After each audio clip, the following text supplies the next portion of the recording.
الحمد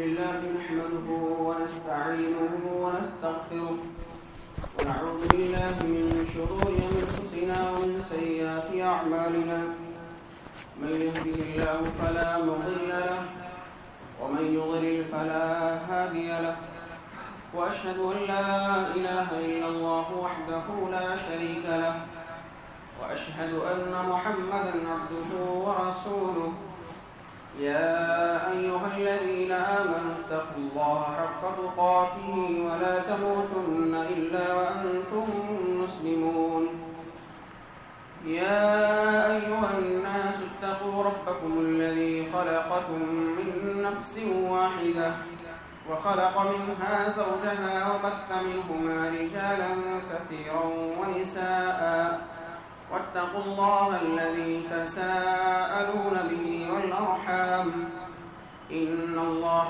كان عليكم رقيبا يا أيها الذين آمنوا اتقوا الله وقولوا قولا سديدا يصلح لكم أعمالكم ويغفر لكم ذنوبكم ومن يطع الله ورسوله فقد فاز فوزا عظيما أما بعد فإن خير الحديث كتاب الله وخير الهدي هدي محمد صلى الله عليه وسلم وشر الأمور محدثاتها وكل محدثة بدعة وكل بدعة ضلالة وكل ضلالة في النار فأعوذ بالله السميع العليم من الشيطان الرجيم بسم الله الرحمن الرحيم قاف والقرآن المجيد بل عجبوا أن جاءهم منذر منهم فقال الكافرون هذا شيء عجيب أئذا متنا وكنا ترابا ذلك رجع بعيد قد علمنا ما تنقص الأرض منهم وعندنا كتاب حفيظ. وقال الله تعالى في موضع آخر يرفع الله الذين آمنوا منكم والذين أوتوا العلم درجات. وقال في موضع يا أيها الذين آمنوا قوا أنفسكم وأهليكم نارا وقودها الناس والحجارة عليها ملائكة غلاظ شداد لا يعصون الله ما أمرهم ويفعلون ما يؤمرون. محترم و معزز دینی ملی بھائیوں، بزرگوں، نوجوان ساتھیوں، عزیز بچوں،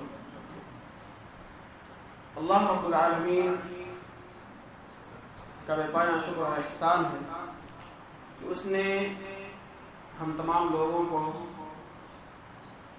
سب سے عظیم نعمت اس دنیا کی نعمت اسلام اور نعمت توحید سے سرفراز فرمایا ہے،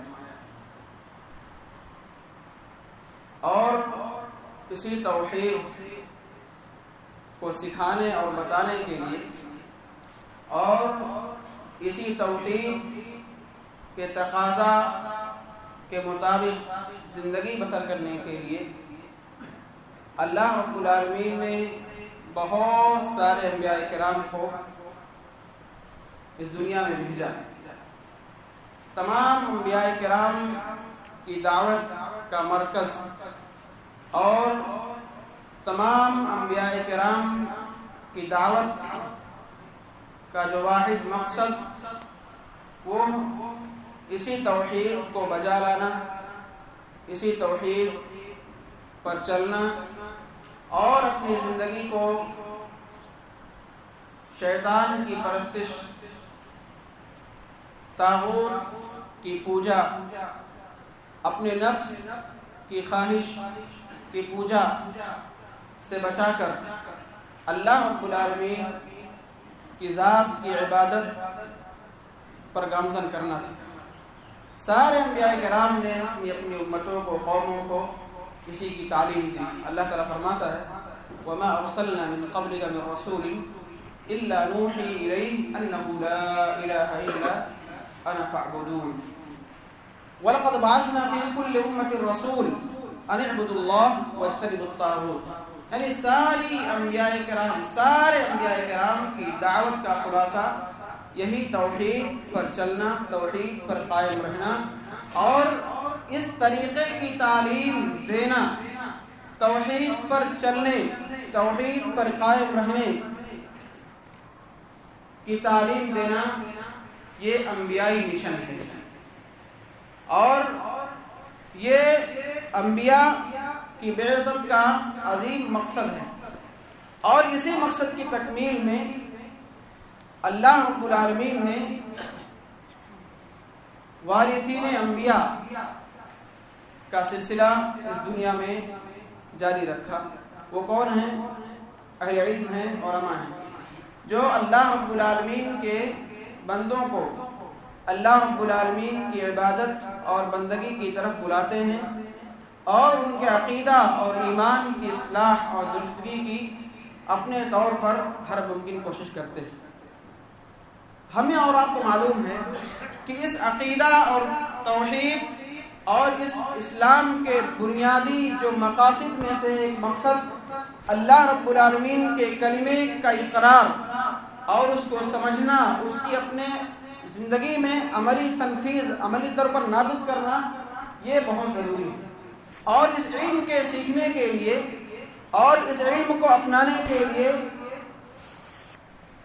شروع زمانے سے ہی صحابہ کرام، بلکہ اس سے پہلے نبی صلی اللہ علیہ وسلم کے دور میں ہی الگ طور پر تو مدارس نہیں تھے. ان کا ڈھانچہ اور اس ڈھانچے میں اور اس بلڈنگ میں تو نہیں تھا، لیکن انفرادی طور پر مسجدوں کے سامنے یا کسی کے گھر میں اس طرح کا نظم چلتا آتا رہا ہمیشہ سے. اور اسی طرز کو اپناتے ہوئے بعد کے لوگوں نے اور آج تک عقیدہ توحید، ایمانیات کے ابواب، اسلام کے خصائص، صحابہ کرام کی زندگیاں اور اس طرح کی جتنی بھی چیزیں ہیں جن کا تعلق علم سے ہے، تعلم سے ہے، اخلاقی درستگی سے ہے، یہ ساری چیزیں انہی مدارس، انہی مکاتب اور انہی مسجدوں کے چبوتروں پر اور مساجد کے صحنوں میں ہی یہ تعلیم دی جاتی تھی. اور یہ اتنی عظیم تعلیم ہے، اتنا اہم اور بنیادی یہ تعلیم ہے کہ جس سے کوئی شخص انکار نہیں کر سکتا، کیونکہ اہل علم نے، علماء نے جو باتیں اس سلسلے میں فرمائی ہیں، بیان کی ہیں کہ ایک بچے کے جب عقل اور شعور میں یہ بات بیٹھا دی جائے کہ تمہاری ہر طرح سے نفع اور نقصان کا مالک اللہ رب العالمین ہے، تو وہ بچہ کبھی بھی غیروں کو اپنا نفع پہنچانے والا یا نقصان پہنچانے والا نہیں سمجھ سکتا. جب اس ایک بچے کے دل میں اور اس کے ذہن میں یہ بات بیٹھا دی گئی کہ اللہ رب العالمین ہی تمہاری مرادیں پوری کرنے والا ہے، تم کو شفا دینے والا ہے، برائیوں سے اور تم کو بیماریوں سے نجات دلانے والا اللہ رب العالمین ہے، تو بڑے ہو کر، جوان ہو کر یا بزرگی کے وقت وہ بچہ جو تھا چھوٹا، وہ اپنے عقیدے کو کسی تعویذ پر، کسی دھاگے پر نہیں لٹکا سکتا ہے، معلق نہیں کر سکتا، کیونکہ اس کے دل میں بیٹھا دیا گیا بچپن سے ہی کہ اللہ رب العالمین ہی برائیوں کو دور کرنے والا ہے، بیماریوں کو ختم کرنے والا اور شفا دینے والا ہے. اور اسی طرح سے حکماء نے اور علماء نے بات بڑی ہی آسانی کے ساتھ اور بڑی ذمہ داری کے ساتھ کہی کہ العلم فی الصغر کالنقش فی الحجر. علم بچپنے میں سیکھنا، علم لینا، یہ گویا کہ ایسے ہی ہے جیسے پتھر پر نقش نگاری کر دی جائے، پتھر پر کچھ لکھ دیا جائے تو وہ مٹتا نہیں ہے. اسی طرح سے بچپن میں اس بچے کو جو سکھا دیا گیا، بتا دیا گیا، وہ آئندہ زندگی میں ہمیشہ اس کو یاد رہتا ہے. اور اس کا تجربہ ہم کو اور آپ کو سارے لوگوں کا ہے کہ جو ہم نے مذہبی میں اور مکتب میں جو سیکھا ہے، جو دعائیں یاد کی ہیں، جو نماز کا طریقہ سیکھا ہے، جنازے کا طریقہ سیکھا ہے، اور ساری چیزیں وضو کا عملی مشق جو سیکھی ہے، وہ ہم کو یاد ہے کہ ہمارے عالم صاحب نے یہ ہم کو بتایا۔ کیا پتہ چلا کہ اس بچپنے کے عالم میں 7 سے لے کر 11 سال کی عمر میں، 12 سال کی عمر میں جو بچہ سیکھتا ہے وہ اس کو ہمیشہ یاد رہتا ہے اور ہمیشہ استحضار رہتا ہے۔ لہذا اپنے بچوں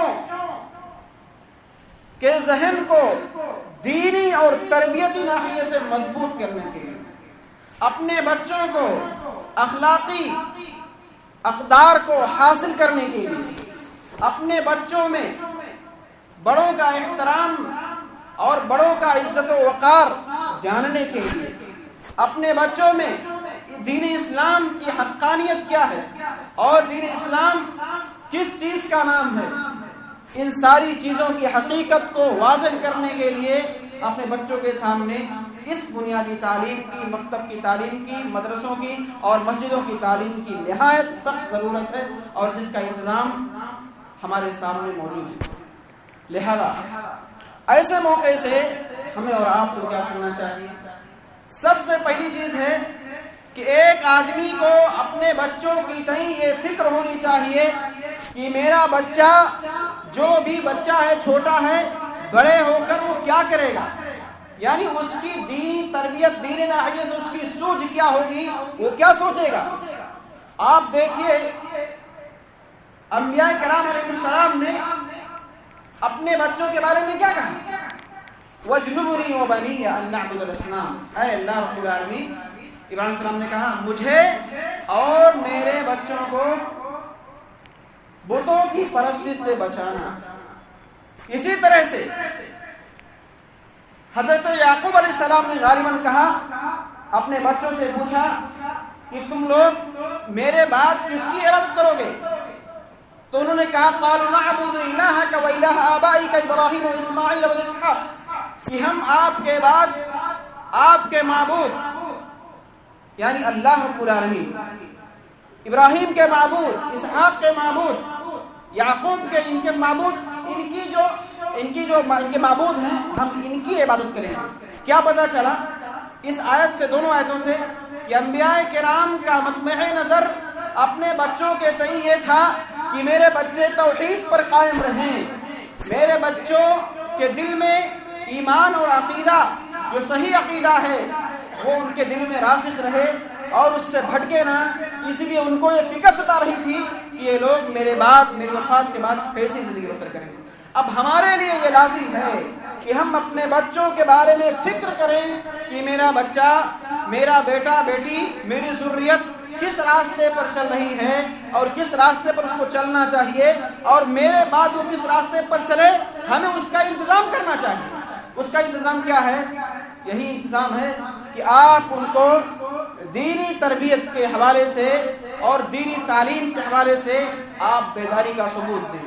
آپ ایسے مدرسوں میں اور ایسی مسجدوں میں اور ایسے جتنے بھی کلاسز ہیں مذہبی کے نام پر جو چل رہی ہیں، ان میں اپنے بچوں کو داخل کرائیں تاکہ وہ بچہ آپ کا ایمان سیکھے، عقیدہ سیکھے، صحابہ کرام کی سیرت سیکھے، ان کے طرز زندگی کو سیکھے، اور دین کے راستے میں جو رکاوٹیں آتی ہیں، جو مشکلات آتی ہیں، جو بہت سارے موقع سے اپنے باپ کو بھی چھوڑنا پڑا ہے، اپنے بچوں کو بھی چھوڑنا پڑا ہے، بیویوں کو بھی چھوڑنا پڑا ہے، اور گھر بار اور جائیداد کو بھی چھوڑنا پڑا ہے، جب ان کے دل میں ایمان کی پختگی ہوگی، اسلام کی حقانیت ان کے دل میں رچی بسی ہوگی، تو وہ اس کو معمولی سمجھیں گے۔ آج ایک شخص اپنے عقیدے کو اور ایمان کو بیچ دیتا ہے کسی عورت سے شادی کرنے کی، ایک لڑکی اپنے ایمان کو، اپنے اسلام کو بیچ دیتی ہے، تج دیتی ہے کسی لڑکے سے شادی کرنے کی۔ میرے بھائیو، حقیقت یہ ہے کہ ان کو اسلام کا جو مفہوم ہے، ایمان کی جو حقانیت، ان کو علم نہیں ہے۔ بس اسلام اتنا کمزور، اسلام کی سچائی اور ایمان کی سچائی اتنی کمزور کہ بس شادی کرنے کے لیے، اپنی حوث بجھانے کے لیے اسلام کو ایک شخص چھوڑ دے۔ میرے بھائیو، یہ عقیدہ نہ سیکھنے کا انجام اور آخرت پر ایمان کے کمزور ہونے کی ایک بہت بڑی نشانی ہے۔ اس پر ہمیں غور کرنا ہوگا اور اس کے لیے لائحہ عمل تیار کرنا ہوگا۔ آپ دیکھیے، اب یہ ایک سوال یہاں آتا ہے کہ ایک شخص جو اپنے بچوں کو دینی تعلیم دینا چاہتا ہے تو کیا قرآن کی تعلیم دے دیا, قرآن سکھا دیا, اس کو نظرہ پڑھنا آ گیا, بس دین کی تعلیم حاصل ہو گئی؟ میرے بھائیو ایسا بالکل نہیں, ایسا بالکل نہیں ہے. ہم نے یہ سمجھ لیا کہ اپنے بچوں کو ایسی جگہوں پر داخل کر دیا, قرآن سکھایا جانے لگا, میرا بچہ سیکھ لیا قرآن, بس اس کو دینی علم حاصل ہو گیا, وہ مسلمان, اس کا مسلمان بننا اس کے لیے کافی ہو گیا. آپ دیکھیں گے صحابہ کرام کی زندگی میں حضرت جندب بن عبداللہ رضی اللہ عنہ فرماتے ہیں کننا مع النبی صلی اللہ علیہ وسلم, یہ حدیث میں پیش کر رہا ہوں اس تناظر میں, کہ پہلے ایمان سیکھا جائے, عقیدہ سیکھا جائے, یا ناظرہ قرآن سیکھا جائے, قرآن پڑھنا سیکھا جائے. حضرت جندب بن عبداللہ فرماتے ہیں کننا مع النبی صلی اللہ علیہ وسلم ونحن فتیان حسابرہ, کہتے ہیں ہم لوگ اللہ کے رسول صلی اللہ علیہ وسلم کے ساتھ ایک سفر میں تھے اور ہم قریب البلوغ تھے, نوجوانی کے قریب تھے, ہم نوجوان تھے, یعنی قوت آ چکی تھی اور ہم بلوغت کے قریب تھے. پھر اس کے بعد کیا کہتے ہیں فتعلمنا الایمان, تو ہمیں سب سے پہلے ایمان سیکھا, عقیدہ سیکھا, عقیدہ کے ابواب سیکھے, ایمانیات کے ابواب سیکھے. جب ایمان پختہ ہوگا, عقیدہ پختہ ہوگا آدمی کا, تب کہا کہتے ہیں قبل ان نتعلم القرآن, قرآن سیکھنے سے پہلے ہم نے عقیدہ کے باب سیکھے اور ایمان کے ابواب سیکھے. ثم تعلمنا القرآن, پھر ہم نے قرآن سیکھا, فازددنا به ایمانا, اور اس قرآن کے سیکھنے نے ہمارے ایمان میں اور اضافہ کر دیا. اور یہ چیز قرآن میں بھی ہے کہ جب آپ کے پاس ایمان رہے گا اور ایمان کو آپ جانیں گے, سمجھیں گے, تب تو آپ کے ایمان میں زیادتی ہوگی.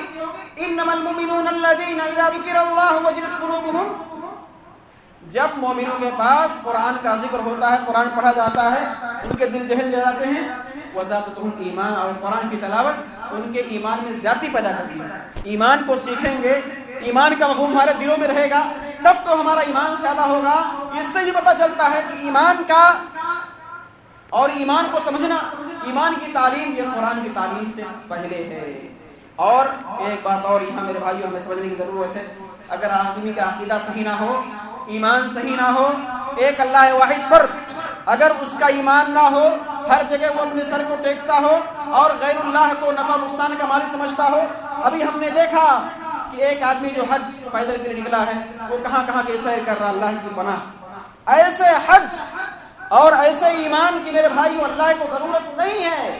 نفع نقصان کا مالک اللہ رب العالمین ہے, اور وہاں غریب نواز کے مزار پر جا کر کیسی دعائیں ہو رہی ہے. نعوذ باللہ من ذالک. آپ قرآن پڑھیں, اگر آپ کا ایمان صحیح نہیں ہے, آپ کا قرآن پڑھنا بے سود ہے, کوئی فائدہ نہیں, کوئی ثواب نہیں. ایک حرف پر 10 نیکی ہے, لیکن یہ نیکی اس وقت ملے گی جب آپ کا ایمان صحیح ہے. اور ایمان کی تعلیم کہاں دی جاتی ہے؟ انہی مدرسوں میں, انہی مکتب کی تعلیم میں اور انہی مسجدوں کی تعلیم میں. لہذا ہمیں اس سلسلے میں تیار ہونا چاہیے کہ اپنے بچوں کو ایسے مکاتب اور ایسے مدارس میں داخل کریں جہاں ان کا ایمان مضبوط ہو, ان کا عقیدہ مضبوط ہو, اور وہ اپنے آپ کو سچے عقیدے پر چلنے والا بنا سکے. اور یہ ایک مسلمان کی ذمہ داری ہے. اللہ نے فرمایا یا ایھا الذین آمنوا قوا انفسکم واہلیکم نارا وقودها الناس والحجارہ, ایمان والو تم اپنے آپ کو بچاؤ, اپنے نفسوں کو بچاؤ, اپنے اہل و عیال کو بچاؤ. کس سے؟ آگ سے, اس آگ سے. وقودها الناس والحجارہ, جس آگ کے ایندھن لوگ اور پتھر ہوں گے, یعنی جہنم کی آگ جس میں لوگ جلیں گے. یہاں بچانے کا مطلب کیا ہے؟ ابن عباس رضی اللہ عنہ فرماتے ہیں یعنی اپنے بچوں کی دینی تربیت کیجیے, دینی تعلیم ان کو سکھائیے, اور ایسے مراکز میں ان کو داخل کیجیے جہاں ان کے عقیدہ اور ایمان کی تعلیم ان کو دی جاتی ہو, تاکہ وہ ایک سچے پکے مومن اور مسلمان بن سکیں. ورنہ اگر وہ بچے بڑے ہو کر بگڑے اور ان کو آپ نے سیدھا راستہ نہیں دکھایا, تو گویا کہ ہم نے جرم کیا ہے, ہم نے اپنے بچے کے ساتھ دھوکہ کیا ہے. اور اللہ کے رسول کی حدیث ہمیں نہیں بھولنا چاہیے. اللہ کے رسول کا فرمان ہے ما من عبد يسترعيه الله رعية يموت يوم يموت وهو غاش لرعيته الا دخل النار. کہا کوئی بھی مسلمان کوئی بھی شخص، کوئی بھی مسلم جس کے ماتحت کچھ لوگ ہیں، جو سرپرست ہے اس کے ماتحت کچھ لوگ ہیں، رہتے ہیں، پلتے ہیں، پڑھتے ہیں، اس کو کھانا کھلانے کی ذمہ داری اس سرپرست کی ہے، اور کہا کہ وہ اس حال میں مرتا ہے کہ اپنے ماتحت میں رہنے والوں لوگوں کے ساتھ دھوکہ کرتا ہے۔ سب سے بڑا دھوکہ یہ ہے کہ ہم اپنے بچوں کو دینی تعلیم سے دور رکھیں۔ دینی تعلیم دینے کا مقصد یہ نہیں، میرا کہنے کا مطلب یہ نہیں ہے کہ آپ ان کو عالم بنائیں، آپ ان کو مفتی بنائیں۔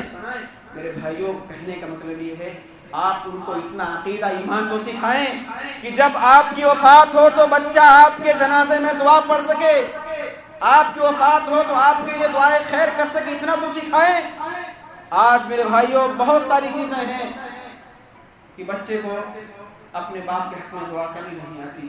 وہ باپ جس نے اپنی زندگی اس بچے کے لیے، اس کے آرام کے لیے، عیش کے لیے، اس کی دنیاوی زندگی بہتر سے بہتر ہو، خرچ کیا، تعلیم دی، کیا سے کیا بنایا، وہ باپ اپنے بیٹے، اگر وہ بچہ اپنے بیٹے کے لیے دعا نہ کر سکے تو بیٹے کا کیا چھاڑے۔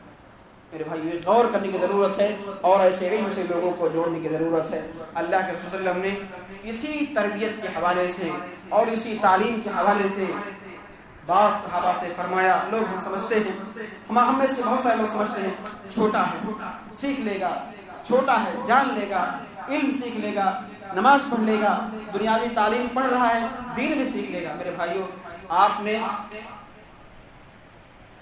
دینی تعلیم کے لیے تو کہہ دیا چھوٹا ہے، آپ نے 3 سال کا ہو کہ نرسری میں ڈال دیا، جونیئر میں ڈال دیا، بالکل پڑھائیے، یہ بھی ضروری ہے، لیکن آپ اس کے ساتھ دینی تعلیم کو مت بھولیے۔ کہا، اللہ کے رسول صلی اللہ علیہ وسلم فرماتے ہیں کہ ایک صحابی رسول جو بچے تھے، چھوٹے تھے، آپ کے ساتھ کھانا کھا رہے اور ان کا ہاتھ، معاملہ یہ کہہ رہے ہیں کہ میرا ہاتھ پورے پلیٹ میں چکر لگا رہا تھا، یعنی کبھی ادھر سے اٹھایا، کبھی ادھر سے، پورے پلیٹ میں کھا رہے۔ آپ نے فرمایا، یا غلام قل سم اللہ، اے بچے تم بسم اللہ کہو، وکل بیمینک، داہنے ہاتھ سے کھاؤ، وکل مما یلیک، جو تمہارے قریب ہے وہاں سے کھاؤ۔ یہ تربیت کا انداز ہے، بچپن سے ہی داہنے ہاتھ سے کھانا، داہنے ہاتھ کا استعمال اچھی چیزوں میں کرنا، یہ ایک سرپرست کی ذمہ داری ہے کہ ان کی تربیت کرے اس سلسلے میں۔ اور حضرت ابن عباس رضی اللہ عنہما چھوٹے بچے ہیں، آپ صلی اللہ علیہ وسلم کے ساتھ ایک مرتبہ سفر میں ہیں، کہتے ہیں کنت ردیف النبی، میں نبی صلی اللہ علیہ وسلم کے ساتھ آپ کی سواری پر پیچھے بیٹھا ہوا تھا۔ یہ ایک سواری پر، ایک گاڑی پر 2 لوگوں کے بیٹھنے کی دلیل اس حدیث میں موجود ہے۔ کہتے ہیں ابن عباس، میں آپ کے پیچھے آپ کی اونٹنی پر بیٹھا ہوا تھا اور آپ نے کہا، اے غلام، اے بچے، میں تم کو کچھ سکھانا چاہتا ہوں۔ تو آپ نے ان کو سب سے پہلے اللہ رب العالمین کے حدود کی حفاظت کی تعلیم دی، ان کو اللہ رب العالمین کے احکام کی تعلیم دی اور کہا، اللہ رب العالمین کے احکامات کی جب تم بجاوری کرو گے تو اللہ تمہاری حفاظت کرے گا، ہر شر سے تمہاری حفاظت کرے گا۔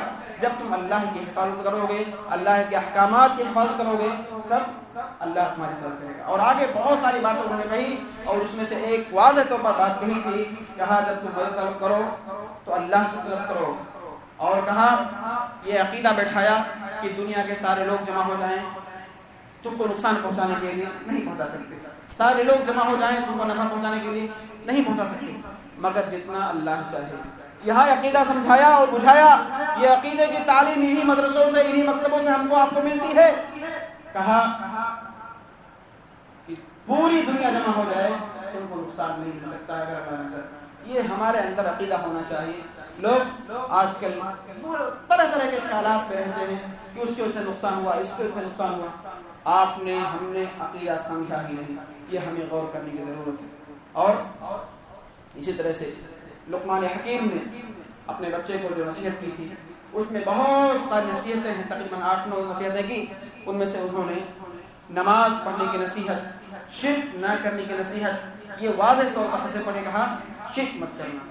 آج شرک میرے بھائیوں اتنا زیادہ عام ہو چکا ہے، صغیرہ کی شکل میں، کبیرہ کی شکل میں، ایک ایک گھروں میں میرے بھائیوں شرک کا چور دروازہ موجود ہے۔ کیسے؟ ہم نے کسی کے آنے اور جانے کو مصیبت کا آنے کا ذریعہ سمجھ لیا۔ تم آئے تب میرا نقصان ہوا، تم آئے تب میرے ساتھ ایسا ہوا، اس کی گاڑی لے کے گیا تو میرے ایسا ہوا۔ میرے بھائیوں، اللہ نے لکھا تھا کہ ایسا ہونا ہے، کسی کے آنے سے، کسی کے جانے سے، کسی بلی کو آگے گزرنے سے، کسی پرندہ کو اڑانے سے اور اس طرح کی باتوں سے کچھ نہیں ہوتا ہے۔ یہ جاہلیت کے عقیدے ہیں جو لوگوں میں غیروں کی طرف سے ہمارے اندر سرایت کر چکے ہیں، ہمیں اس کی اصلاح، یہ شرک ہمارے گھروں میں موجود ہے، اس سے ہمیں آپ کو بچانا پڑے گا۔ اسی طرح سے مکتب کی تعلیم اور مسجد کی تعلیم جو ہوتی ہے، یہ تعلیم سب سے پہلے صحابہ کرام نے اللہ کے رسول صلی اللہ علیہ وسلم سے سیکھا۔ مسجد نبوی چھوٹی سی مسجد ہے، مٹی کا ہے اور چھپر کا چھت ہے اور اس کے سامنے چبوترا ہے، وہاں صحابہ کرام بیٹھ کر علم سیکھتے تھے، اور بہت سارے صحابہ کرام نے تو اسی کو اپنا گھر بنا لیا تھا، وہیں رہتے تھے، ہمیشہ اللہ کے سے سیکھتے رہتے تھے۔ لہذا یہ مسجدیں، اگر مسجدوں میں دینی تعلیم کا انتظام نہ ہو تو یہ بہت بڑی ہمارے لیے بدنصیبی کی بات ہے، محرومی کی بات ہے، لیکن الحمدللہ ہمارے یہاں سب کو معلوم ہے، تقریباً ساری مساجد میں یہ نظم چل رہا ہے۔ ہمیں ضرورت ہے کہ ہمارے پاس وسائل ہیں، اسباب ہیں، تو ان میں ہم اپنے بچوں کو داخل کریں، ان سے فائدہ اٹھائیں، اور ایسا نہ ہو کہ ہم نے علم نہیں سیکھا، ہماری عمر بہت ہو گئی ہے، ہم نہیں سیکھ سکتے، اب قرآن پڑھنا نہیں جانتے، کیسے شرم آتی ہے بچوں کے ساتھ بیٹھنے میں، اس کے لیے بھی انتظام کیا جا سکتا ہے۔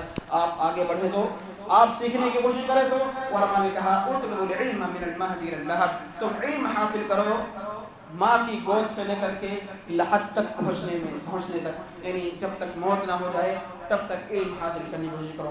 اور طالب علم کی زندگی یہی ہے، ہمیشہ کچھ نہ کچھ کس سے سیکھتا رہتا ہے، کبھی کوئی شخص مکمل عالم نہیں ہوتا، وہ سیکھتے رہتا ہے، لہذا ہمیں اس کی کوشش کرنی چاہیے۔ اور اسی طرح سے میرے بھائیوں، آپ دیکھیے اس بنیادی تعلیم کا اور اساسی تعلیم کا، مکتب کی تعلیم کا فائدہ کیا ہے؟ سب سے پہلا فائدہ یہ ہے کہ انہی بچوں کے ذریعے سے، انہی قوم کے معماروں کے ذریعے سے آئندہ کی زندگی سامنے آنے والی ہے۔ اگر یہی لوگ، یہی بچے دینی تعلیم سے بہرہور نہیں رہے، دین نہیں سیکھا، تو اپنے بچوں کو یا سماج کو اور معاشرے کو کیا دیں گے، کیسی تربیت کریں گے؟ ان کے دل میں جب خیالات ہی الٹے رہیں گے اور غلط خیال رہیں گے تو وہ بچوں کی اصلاح کا طریقہ کیسے کر سکتے ہیں، کیسے ان کے دل میں ایسا خیال آ سکتا ہے؟ اسی لیے انگلینڈ میں 1990 میں ایک خبر میں ایک بات چھپی، خبر یہ تھی کہ 20 یا 50 سال کے درمیان یہودیوں نے اس کو واضح کیا، پھیلایا کہ مسلمانوں کا غلبہ پوری دنیا میں ہو جائے گا، کہ 20-50 سال کے درمیان مسلمان غالب آ جائیں گے۔ تو سارے لوگ، بڑے بڑے دانشوران انگلینڈ کے اور اس طرح کے بہت سارے لوگ جمع ہوئے اور ان کے درمیان کھلبلی مچی کہ ایسا کیسے ہو سکتا ہے کہ یہ لوگ غالب آئیں اور ہم پیچھے رہ جائیں۔ وہ لوگ اپنے اس معاملے کو لے کر ایک پادری کے پاس گئے، انگلینڈ کے ایک پادری کے پاس، کہا ایسا ایسا معاملہ ہے، ایسی خبر چھپی ہے، کیا آپ کیا کہتے ہیں، اس سلسلے میں رائے کیا دیتے ہیں؟ اس نے جو لوگ اس کے پاس معاملہ لے کر گئے تھے ان سے پوچھا، ایک سوال کیا، کہا یہ بتاؤ یہ جو مسلمانوں کے بچے ہیں یہ کہاں پڑھتے ہیں، کہاں تعلیم حاصل کرتے ہیں؟ تو ان لوگوں نے کہا 80% بچے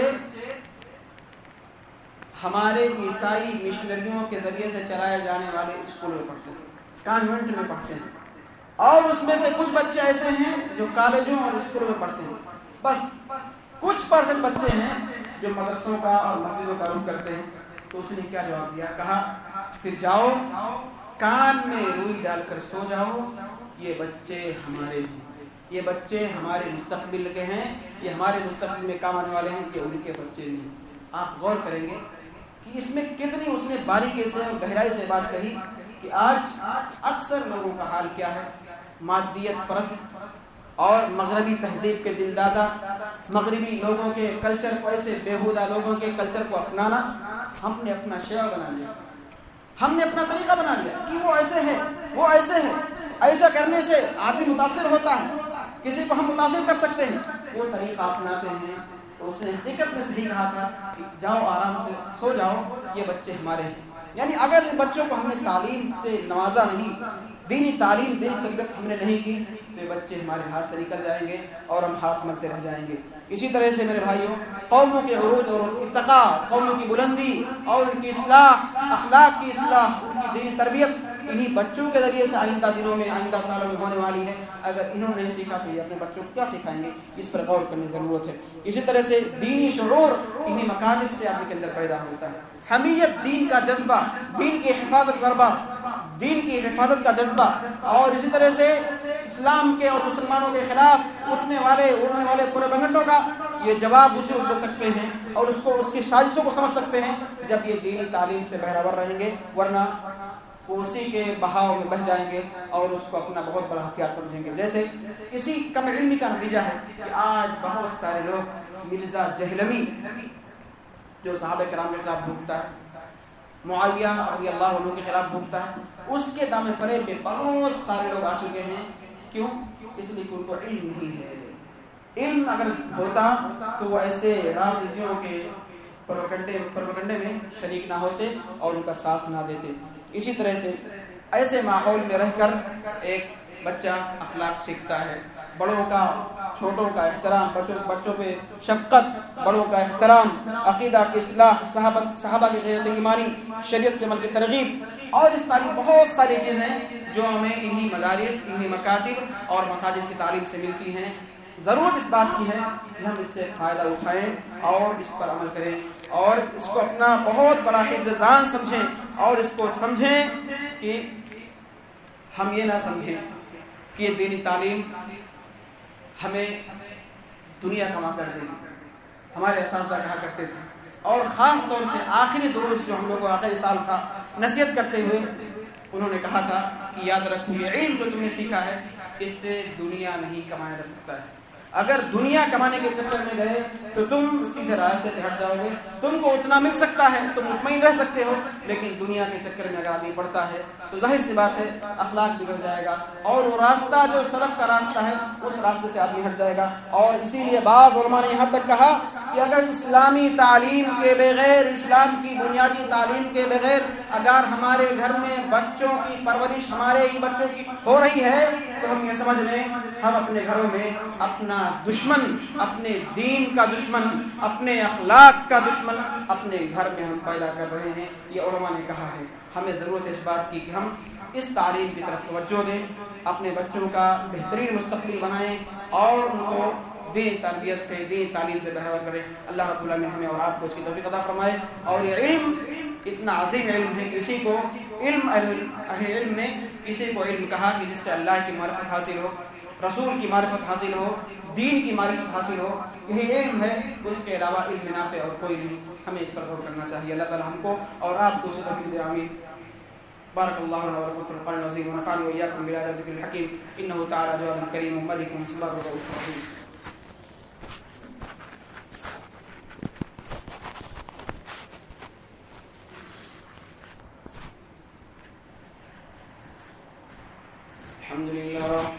الحمد لله نحمده ونستعينه ونستغفره ونعوذ بالله من شرور أنفسنا ومن سيئات أعمالنا.